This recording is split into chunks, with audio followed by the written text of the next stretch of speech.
Okay, so I flip the camera now, and I'm going to be recording this conversation. So, let me find some way to set it up here.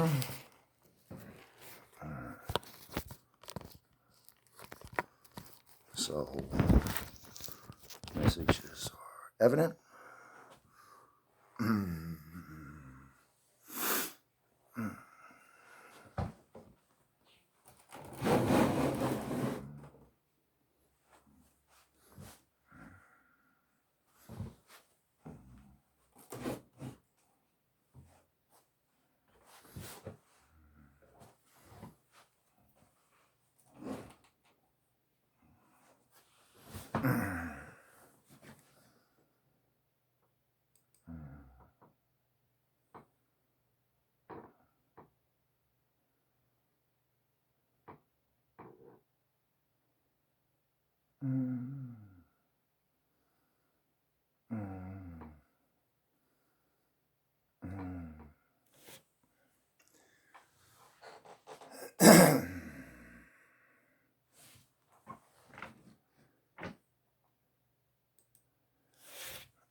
I'm back and I have a grievance. I'll be back with that in a moment.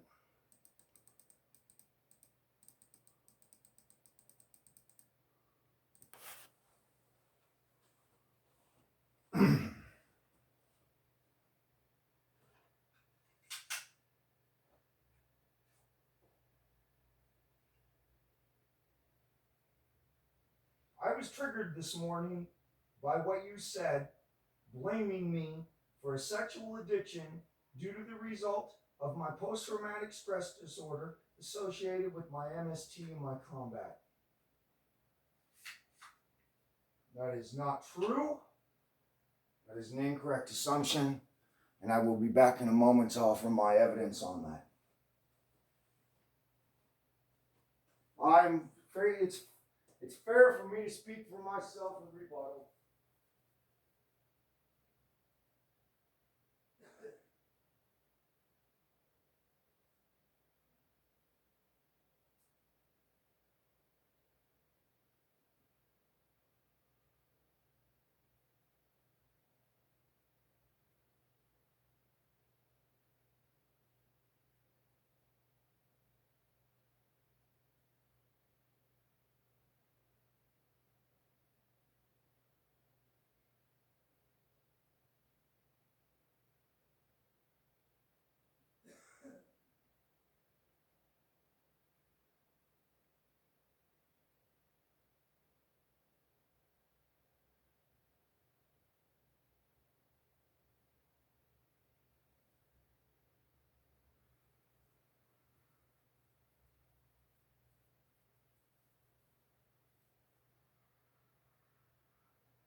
I do not have a sex addiction. I am sexually avoidant. That is pathologically consistent with an MST. Sexual addiction is not. You know, it might be, but it's not in my case. What I have to say about that is that that's never been a pattern in my history. I was sexually avoidant after my rape until I was flirted with by a married woman who wanted to have sex, and that was the first time I actually got aroused after the rape and the war. I ended up being with another woman shortly after that, maybe a little while. She was madly beautiful, and we had a whirlwind romance of about a year. That relationship ended, and I began a relationship with my wife, who I was married to for 17 years. Throughout that relationship with my wife, she originally told me at the very beginning of our very first sexual relationship that she felt uncomfortable. And I said, well, this shouldn't occur. And she said, but I really want it to. And I said, well, maybe we shouldn't touch each other. And she said, okay. And we started masturbating together. And that worked for both of us because I was a rape victim and I was faking it anyways.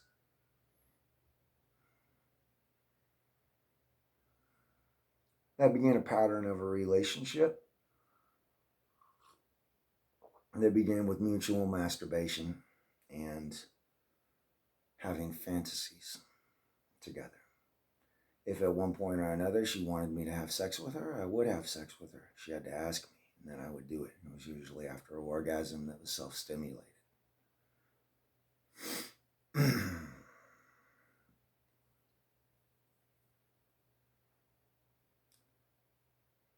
You fucking people.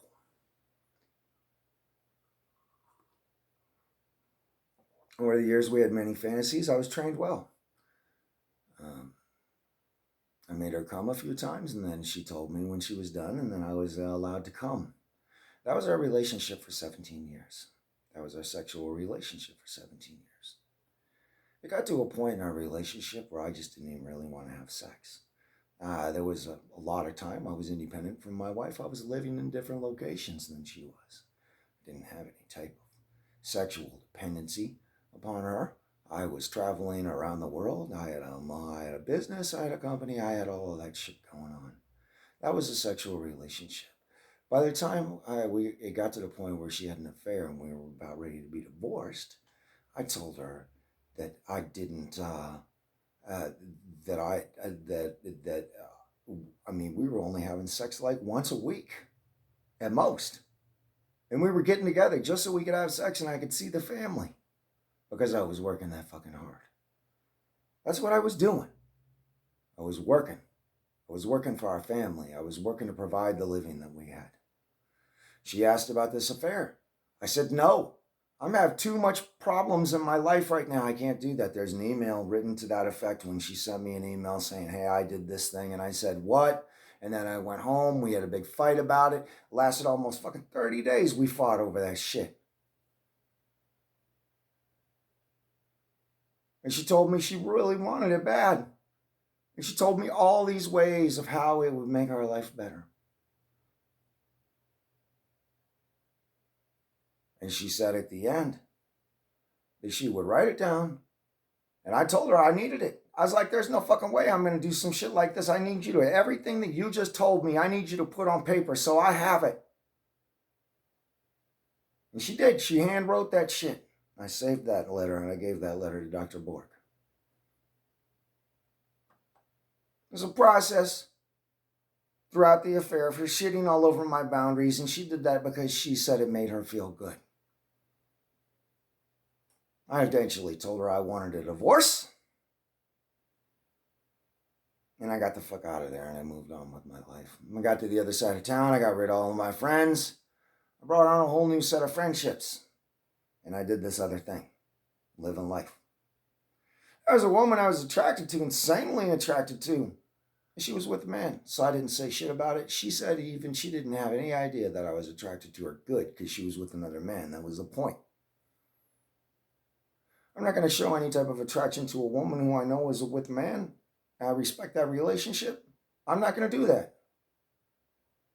That's not who I am. There was nothing improper in that relationship in any way. I wanted to be with a woman who was not abusive. That's also in my email record.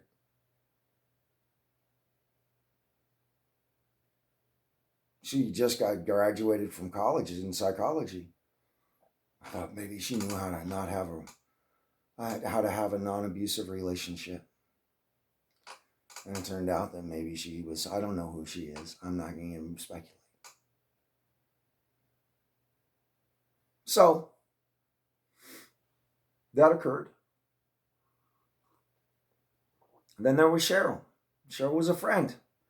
And she said, yeah, every guy who fucks me falls in love with me. And I said, well, I'm just getting off of a bad fucking hitch. And I'm trying to get comfortable with touching people again. You just maybe like to do that with me, just no love, any of that? And she said, yeah, and we got to salsa dancing, and we went to my house, and we just fucked like rabbits. There's nothing inappropriate there. That was totally consensual. Having a sex addiction is about making bad choices because of sex. She told me that she was in love with me. That sex ended. That relationship ended. I ended that relationship. I did that on my own power. That is something I did.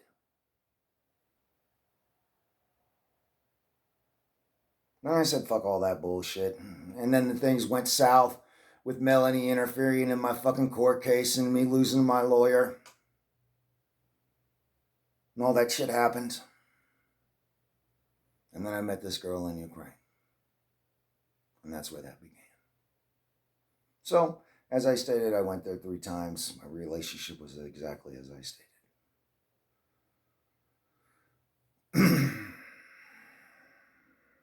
I'm sexually avoidant, not sexually addicted.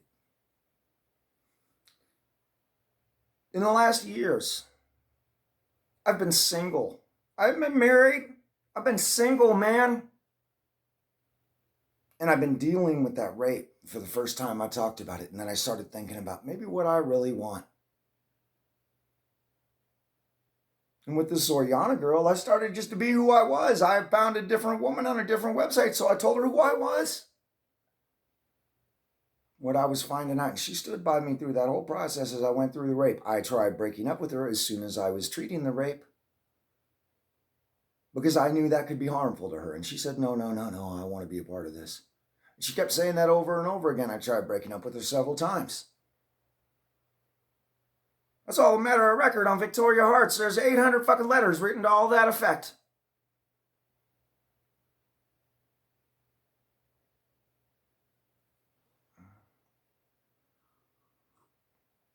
And she said mutual desire and mutual benefit. That's written in one of the fucking letters that she sent me early on in our relationship. So you know what? We were going fucking crazy because I was living in my shadow for the first time I could talk about having a surrogate without shame.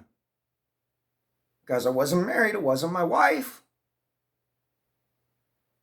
I could talk about the ideas that I had in my head as they relate to Black Lives Matters, as it relates to having children in the way that makes sense to me. And that gets to be up to fucking me, not the goddamn people around me. You're not gonna tell me how to fucking breed. Fuck you, motherfucker. That's not your fucking choice. That's my fucking choice.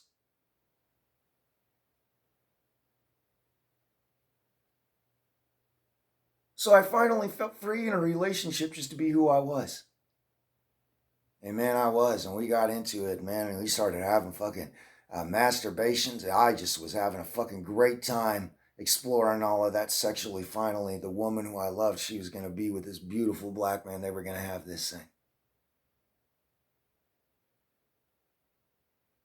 And there would be this closeness between us because of the sharing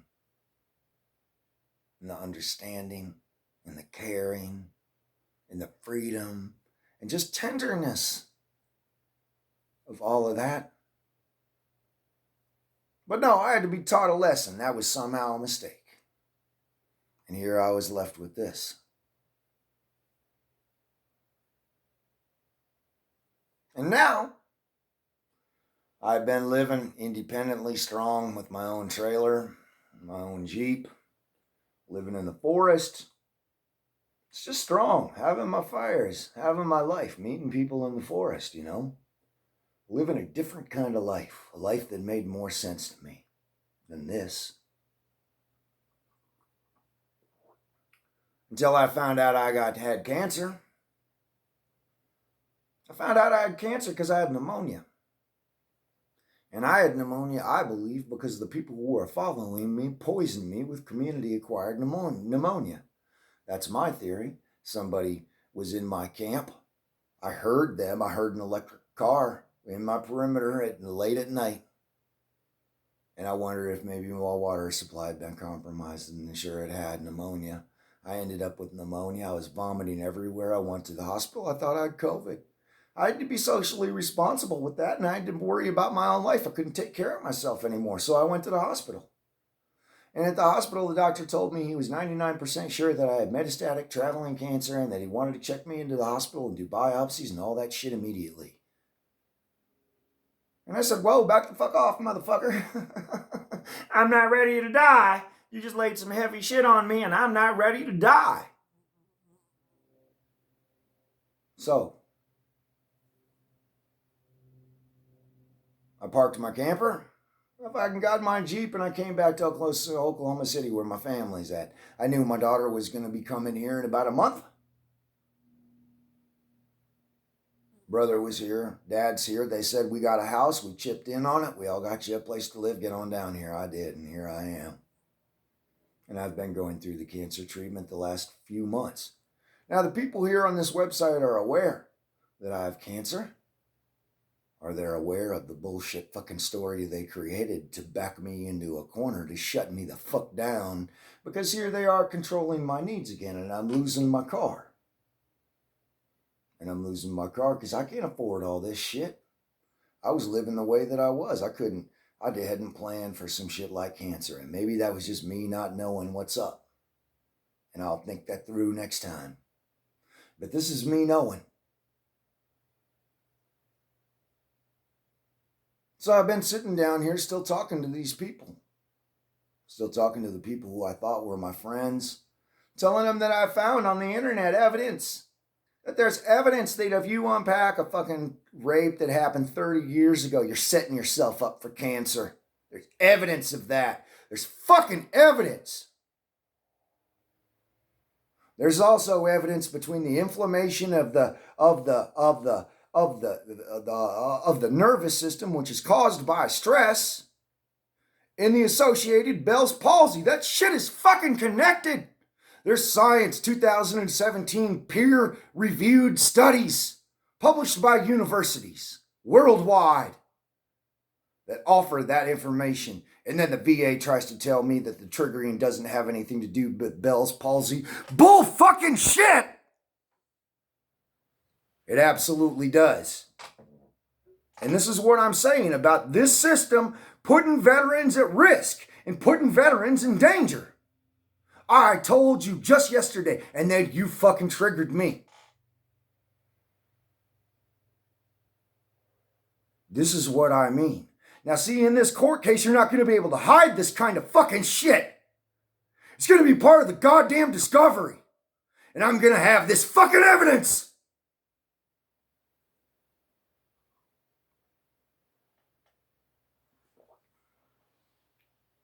So,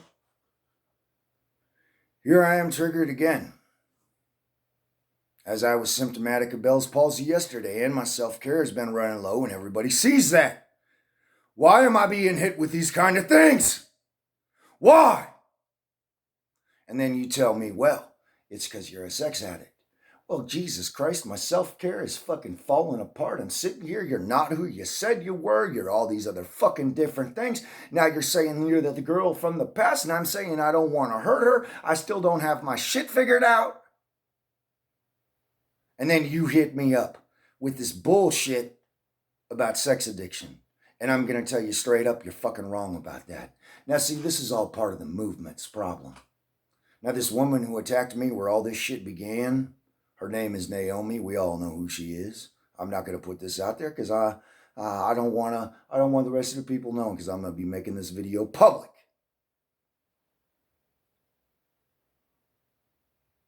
Now, a woman married a man who had sexual dysfunction. She did that because she had comfort with him, and then he didn't fuck her, and he hasn't been fucking her whole marriage, and now she wants to be fucked. That's when she set her eye on me and started attacking me. You motherfuckers are assisting a woman to rape me. That's what you're doing. And that's some bullshit. And that's why I'm so fucking triggered.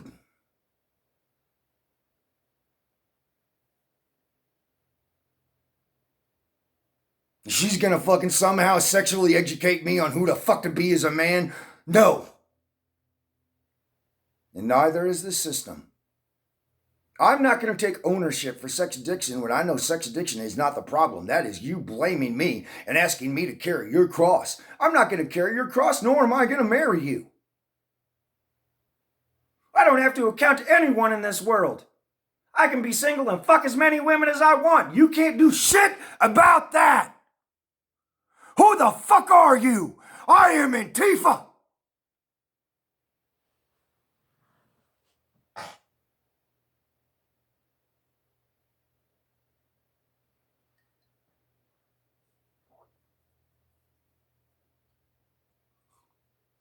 So there's a little bit of problem with all of that. The point of this is that I came to the VA for healing. I came to the VA for care. And what I ended up with is a bunch of oppression, telling me that I was wrong, that I was bad, and that I'm going to be punished. And why is that? You tear apart my career, you tear apart my business, you tear apart my family, and then you tell me that I'm wrong. Using sex to blame and to hate and to control. That is psychological violence of the highest order.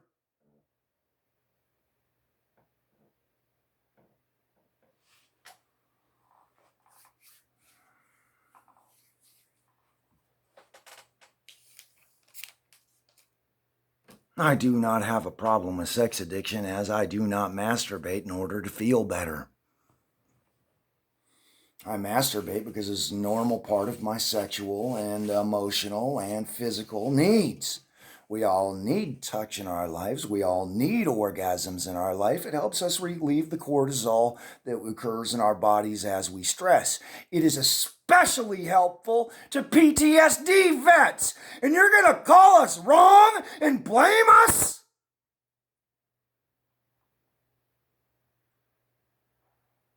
Oh, we should just die instead, right? We should just treat our bodies terribly. All because somebody else has some religious ideas about what we should do with our penis.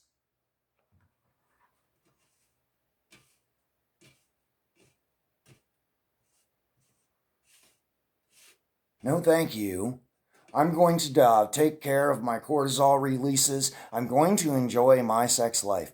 I enjoy watching young white women with big hot black men. And the reason why I like that is because I like the skin contrast in the sexual performance, just the level of sex, the heightened orgasms. It just fucking is awesome sex, man. I've been looking at sex on the internet for a long time, and I just like that because it's awesome fucking sex. And if I could surround myself with awesome fucking sex, why not?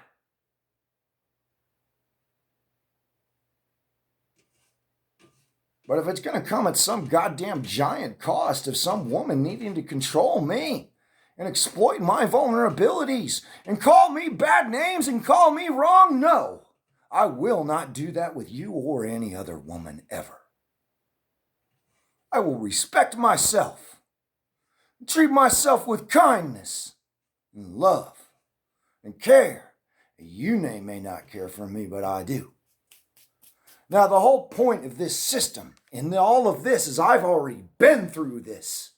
with my family. I already, with the people that I was associated with in Portland, I cut those people out of my life. That was me who made those choices, not them. I turned the negative voices off already. And you're saying, oh yeah, you gotta do it again. And you gotta do it after I have this intense control over you. And it's everybody, this whole fucking army of people between Rain and the VA and Jesus fucking Christ. What? All of you motherfuckers bearing down on me to call me wrong. And you're all full of fucking shit. Making improper assumptions about things you just don't fucking know. Holy shit. You want to talk about religious and you're blaming me for stuff that, what are you talking about? There's no laws against, what? And that's what I'm talking about. This is the oppression of the left.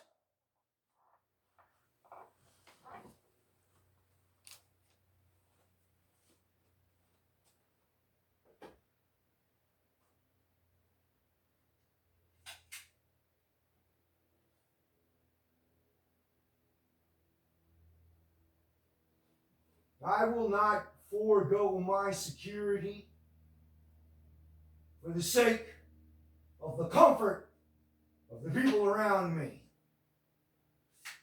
Personally, I don't really give a fuck about your comfort. The comfort I really care about is my own. I do care whether you eat, whether you have shelter. I do care about all of that, but I don't care so much about your fucking comfort. I'm having a cigarette and I'll be back.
I'm going to take a longer break because I would like to smoke a blunt and enjoy that. And I'll just make another video when I come back. But what I want to say before I end this video is that the people around me tell me that they can see everything that I do through this computer. And when I went to Ukraine, when I came back in my cloud, I saw that I had pictures of a man from Russia in my cloud. And then at one point, when I was on Victoria Hearts, I saw that they had changed it into a machine operator in some other man's face. So there's people who have my things hacked. I'm aware of that, and I was aware of that from the whole thing. I always believed in the idea of true love and the idea that transparency is required, especially in a relationship with a young woman where there's a power differential, as to displace that power differential.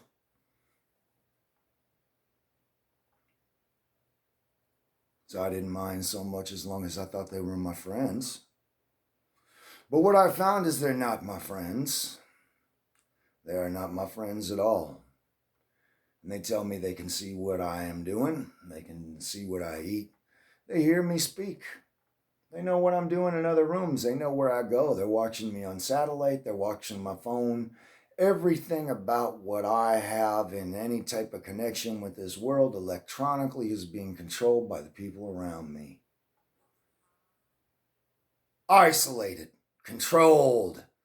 I was even in hell. I was even camping in a forest one time and had a goddamn military helicopter fucking, I get up 5 o'clock in the morning, start hovering over me. That's supposed to be a free space, a space of no control. That's a whole goddamn mandate of the motherfucking park system. You screaming, ah!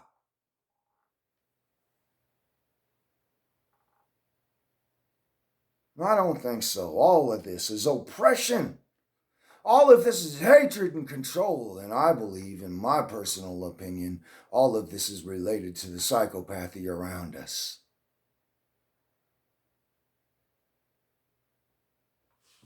I'll be back for the last part of this.